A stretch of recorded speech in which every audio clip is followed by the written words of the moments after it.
दोस्तों, जय हिंद, जय भारत, वंदे मातरम। ब्रह्ममणि त्रिपाठी का नमस्कार स्वीकार कीजिए। आप लोग हमें एक यूट्यूबर के बारे में जानते हैं कि मैं यूट्यूब पर वीडियो बनाता हूं। देश की संस्कृति के ऊपर, देश के वीर सपूते के ऊपर। मैंने कोई ऐसा फालतू नहीं बनाया है जो किसी की निंदा की जाए, और कभी भी मैंने सच्चाई को नहीं छुपाया है। काफ़ी मेहनत करने के बाद जो हमें मिलते हैं, उन्हीं चीज़ों को मैं आपके सामने प्रस्तुत करता हूँ। आज छोटी दीपावली है, नरक चतुर्दशी जिसको कहते हैं।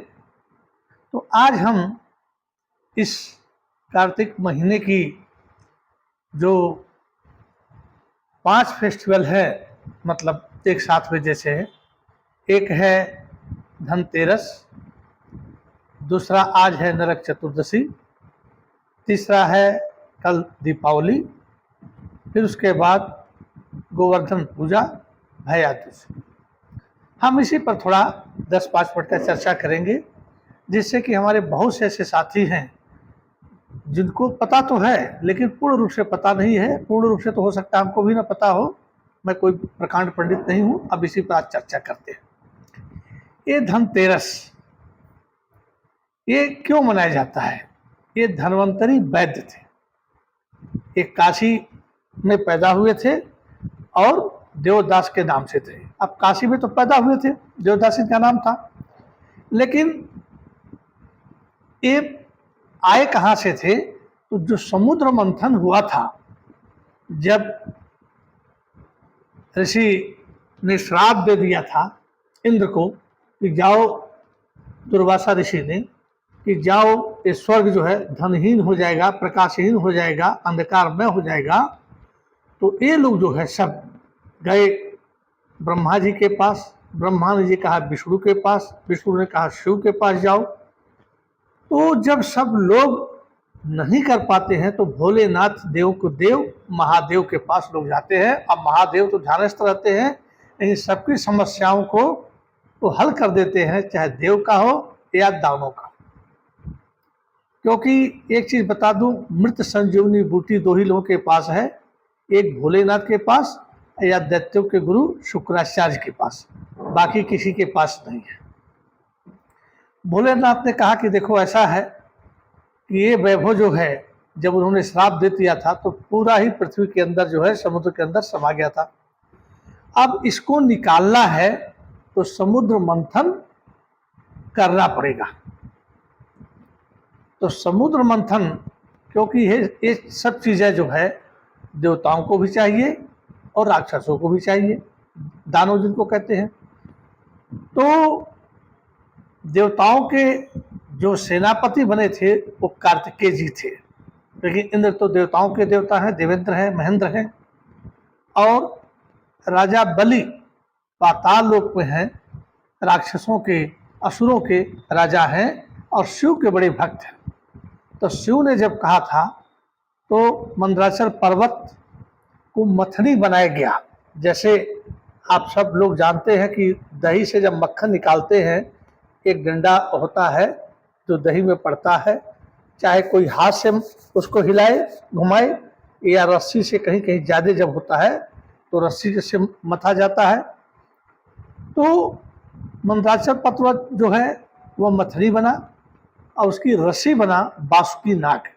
बासुकी नाग शिव के गले में है, उससे जो है एक, और नाग के जो फन था उसके तरफ दानव लोग हुए और पूंछ के तरफ, धड़ के तरफ जो है देवता हुए।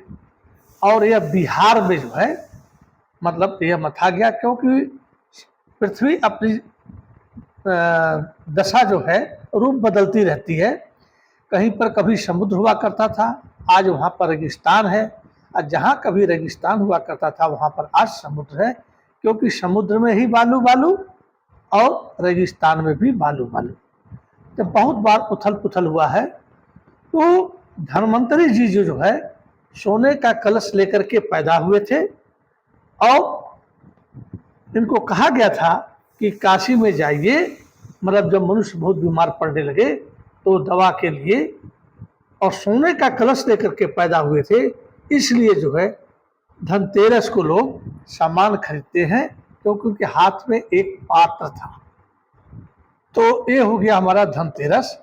अब उसमें जो लोहे का सामान नहीं खरीदा जाता है, लेकिन आजकल इतनी गरीबी हो गई है कि लोहे के ऊपर जो है एक पॉलिश या एक स्टेनलेस स्टील जिसको कहते हो करते हैं, गरीब लोग वही खरीदते हैं, और जो बड़े पैसे वाले हैं वह सोने और चांदी के खरीदते हैं।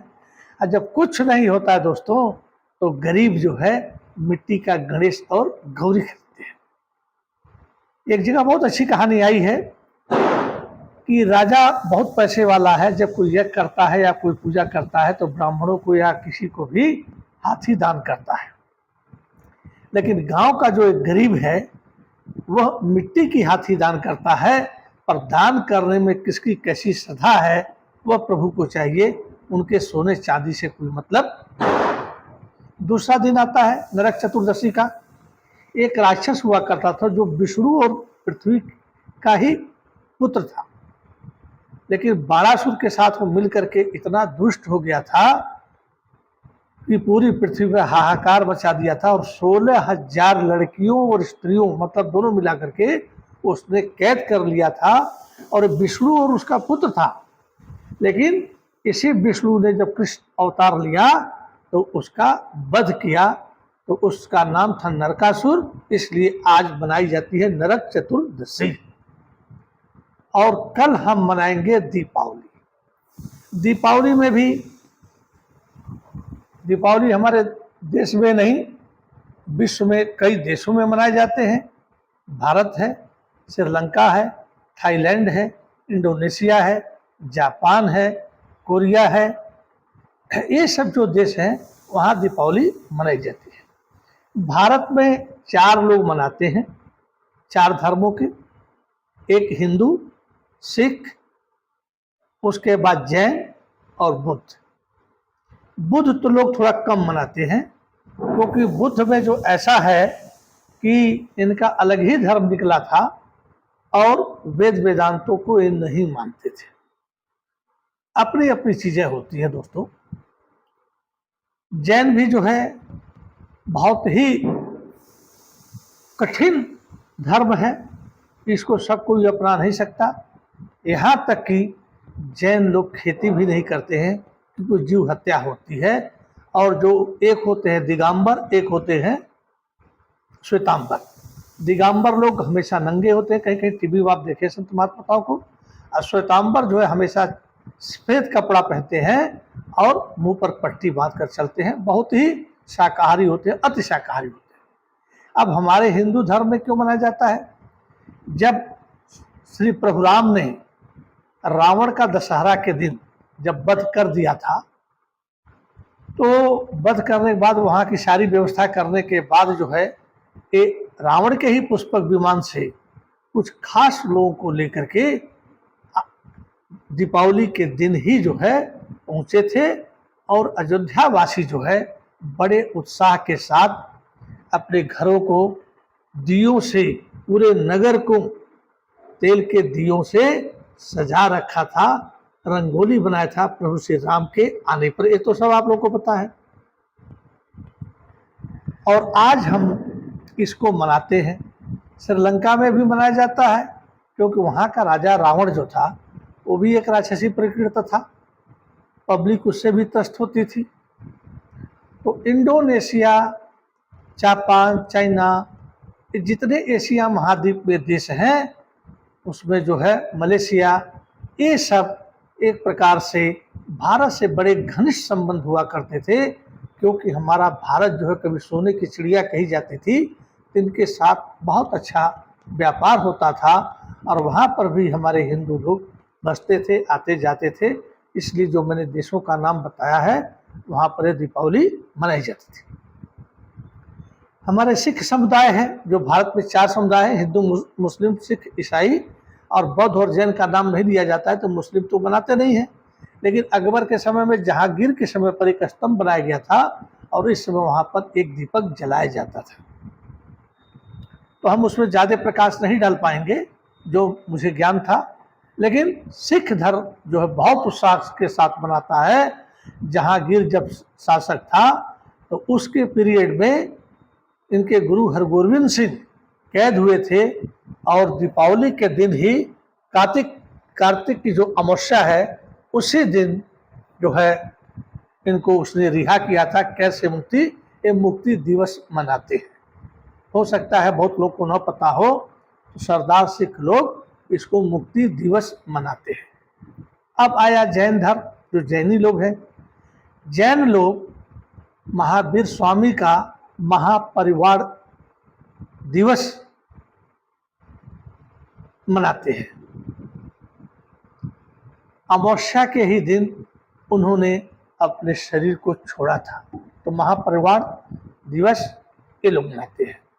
तो सब लोगों को इस यूट्यूबर वीरेंद्र मणि त्रिपाठी का आशीर्वाद है कि आप लोग पटाखे चलाइए, पर संभल कर चलाइए, बच्चों से दूर रहिए, और सुरक्षा का बहुत ध्यान रखना दोस्तों, क्योंकि बड़ी मुश्किल से कल हम इस दिवाली पर्व में शामिल होने जा रहे हैं।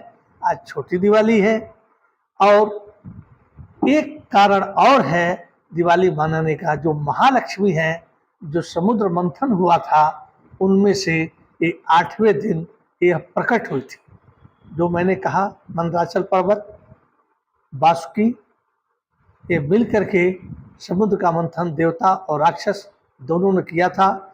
तो पहले दिन विष निकला। अब विष निकला तो इतनी गर्मी थी, हाहाकार मच गया। तो विष कौन पिए?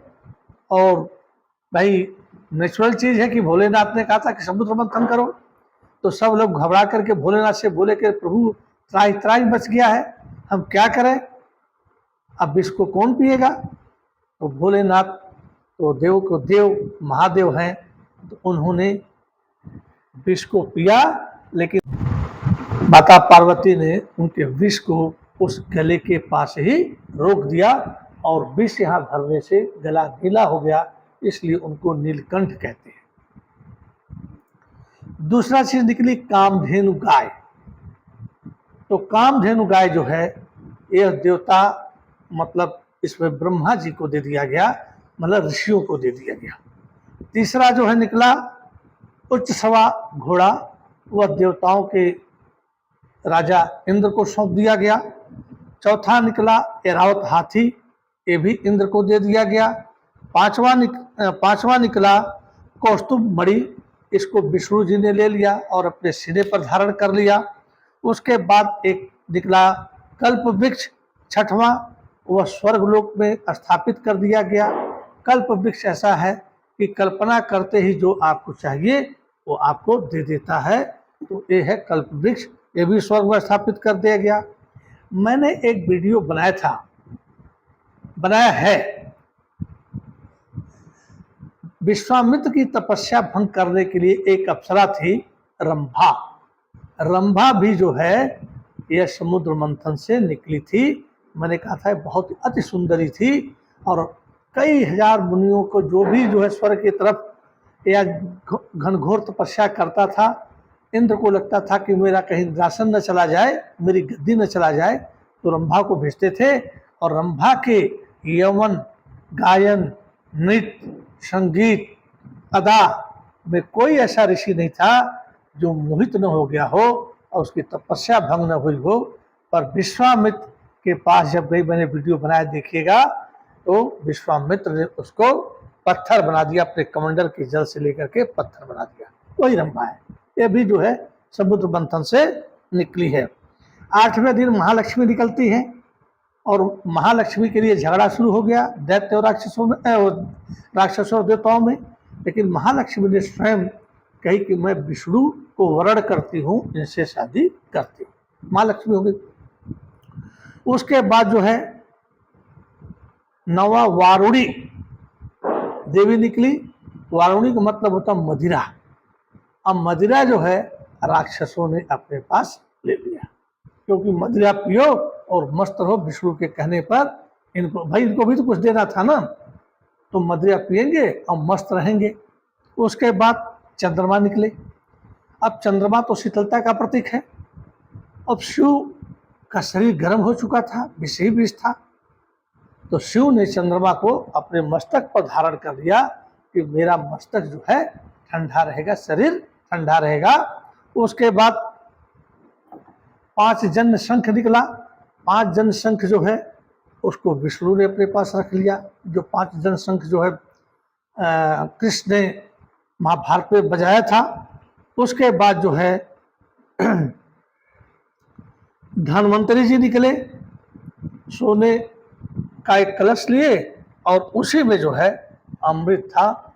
उसके बाद आप लोग जानते ही हैं, नहीं जानते हैं तो अमृत जो था, जो पी लेगा वो अमर हो जाएगा, उस पर कोई न श्राप काम करेगा न कुछ करेगा।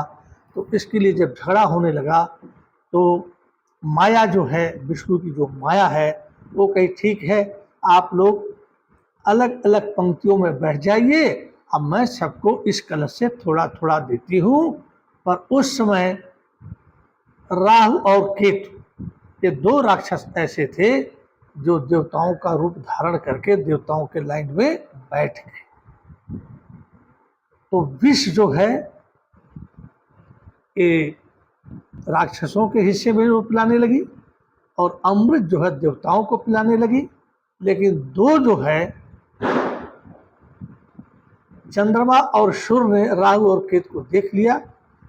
तो उसके बाद उन्होंने तुरंत इशारे से विष्णु जो स्त्री का रूप धारण की थी बताया। तब तक जो है जैसे उनका मुंह में गया था, उन्होंने चक्र सुदर्शन से उनका गला काट दिया। शरीर के अंदर वो नहीं गया था अमृत, इसलिए उसका मुंह जो है राहु के मतलब जिंदा रह गया, लेकिन धड़ जो है खत्म हो गया।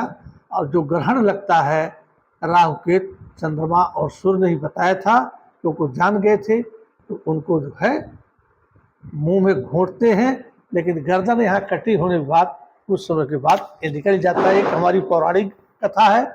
और वैसे तो पृथ्वी जब सूर्य और चंद्रमा के बीच में जब चंद्रमा सूर्य और पृथ्वी के बीच में आ जाता है तो सूर्य ग्रहण लगता है। जब पृथ्वी जो है सूर्य और चंद्रमा के बीच में आ जाती है तो चंद्र ग्रहण लगता है। ये तो आप लोग वैज्ञानिक चीज़ है, आप जानते ही हैं।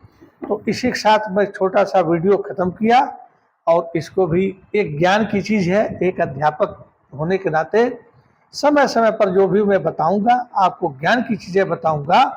और अभी आपने देखा है कि मेनका जो है स्वर्ग गई है अपने नवजात से छोड़ करके, क्योंकि इंद्र ने कहा था कि या तो स्वर्ग चलो या तो पत्थर बन जाओ। तो उस श्राप से डर गई और चली गई। अब इसके के आगे हम बताएंगे कि जो बच्ची पैदा हुई थी उसका क्या नाम रखा गया और उसके बारे में चल गया। इसी के साथ जय हिंद, जय भारत, वंदे मातरम। थैंक यू दोस्तों। दीपावली आप लोगों को कोटि कोटि बार मुबारक हो। आप स्वस्थ रहें, प्रसन्न रहें, आप अपने परिवार के साथ, यही मेरा आशीर्वाद है। और आज जो है नरक चतुर्दशी भी बनाइए, लेकिन सावधानी पूर्वक। ये न सुनने में अखबार में या टीवी पर इतनी कैजुअलिटी, इतने लोग खाएंगे। जय हिंद, जय भारत, वंदे मातरम।